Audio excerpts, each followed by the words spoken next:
এখানে যে পরিমাণে এক্সিবিশন প্রদর্শনী হচ্ছে, এখান থেকে আমরা আসলে ভবিষ্যতে আমাদের দেশকে আসলে এই বিভিন্ন প্রযুক্তি আছে, এখানে বিভিন্ন প্রযুক্তির মাধ্যমে গাছ এবং এদেরকে দীর্ঘজীবী করা এবং ফল পাকড়া আরো উন্নত করার বিভিন্ন ধরনের প্রযুক্তি রয়েছে। কিভাবে গাছের পরিচর্যা করতে হয় এবং ভবিষ্যতের পরিবেশ ইকোসিস্টেমকে কিভাবে ডেভেলপ করা যায় তার একটা পূর্ণাঙ্গ ধারণা এখান থেকে পাওয়া যায়। প্রধানমন্ত্রী ঘোষিত যে সবুজ বাংলাদেশ গড়ার যেই উদ্যোগ রয়েছে তার সাথে এই বৃক্ষ মেলার সম্পর্ক রয়েছে। সুতরাং এখান থেকে আমরা সবুজ বাংলাদেশ, সবুজ বিশ্ব গড়ার একটি স্বপ্ন দেখছি।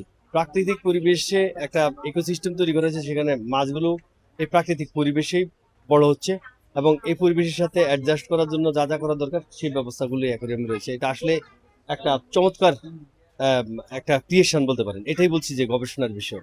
এই এই এটা এটা প্রাকৃতিকে কিভাবে আমরা নিয়ন্ত্রণে নিয়ে আসতে পারি এবং পরিমিত মাত্রায় আমাদের উপকারের জন্য আমরা ব্যবহার করতে পারি, পরিবেশ ধ্বংস না করে।